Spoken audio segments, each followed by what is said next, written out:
I do have questions for you. Of course. Do you understand Bisaya? Yes, I understand Bisaya. What's your question? Make it quick. Okay. What if kanang lamok na imong gipatay is graduating di ay? Lagi na lang, no? Ang imong ginon nga lamok, kay literal man nga insekto.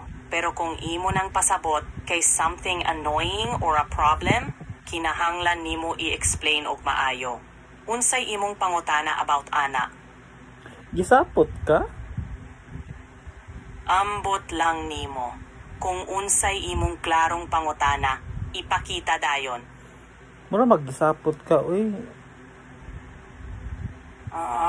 Grabe hapod nimo.